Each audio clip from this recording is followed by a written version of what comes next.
Ready to move in premium triplex villas at Bachapalli APR Projects.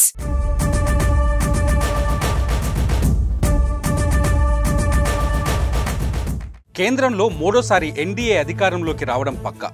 Majority సీట్లు ఎన్ని వస్తాయో లెక్క పెట్టుకోవడమే తరువాయి అంటున్నారు కమలనాథులు. అయితే ఇదంతా ఓవర్ కాన్ఫిడెన్సా అంటే కాదు, ఓన్లీ కాన్ఫిడెన్సే అన్నట్లుగా బీజేపీ అడుగులు వేస్తోంది. దక్షిణాదిలో బలం పుంజుకునేందుకు వ్యూహరచన చేస్తోంది.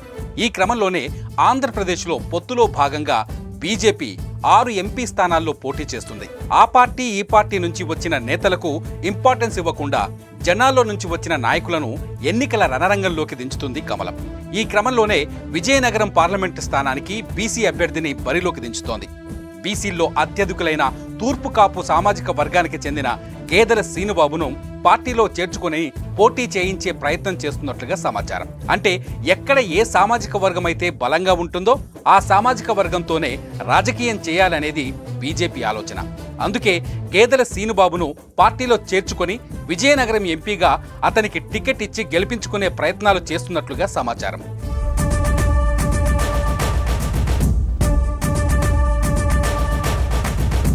అదే జరిగితే బీజేపీ వైసీపీకి చెక్ పెట్టే బలమైన తూర్పు కాపు అభ్యర్థిని బరిలోకి దింపినట్లవుతుంది.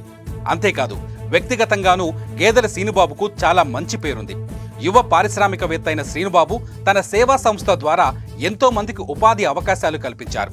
రాష్ట్ర వ్యాప్తంగా కోట్లు వెచ్చిస్తూ తగిన సహాయ సహకారాలు అందిస్తున్నారు. ఇటువంటి నేత రాజకీయాల్లోకి వస్తే మరింత మంచి చేస్తాడనే నమ్మకం ప్రజల్లో కూడా కలుగుతుంది. అదీగాక శ్రీనుబాబు ఉత్తరాంధ్రలో ఎక్కువ శాతం ఉన్న తూర్పు కాపు వ్యక్తి కావడం కమలానికి కలిసొచ్చిన అంశం. అలాగే బీజేపీ కేంద్ర రాజకీయాల్లో బీసీలకు అధిక ప్రాధాన్యమిస్తున్న విషయం తెలిసిందే. ఆంధ్రప్రదేశ్లో కూడా బీసీలకు ప్రాధాన్యత ఇచ్చి ముఖ్యంగా ఉత్తరాంధ్రను బేస్ చేసుకొని అందులో బీసీలను కలుపుకొని వెళ్తే ఖచ్చితంగా రాబోయే రోజుల్లో ఉత్తరాంధ్ర నుంచే బీజేపీ ప్రస్థానం మొదలయ్యే అవకాశాలు కనిపిస్తున్నాయి. అదే జరిగితే ఆంధ్రప్రదేశ్లో బీజేపీ మొట్టమొదట గెలిచేది విజయనగరమే అవుతుంది.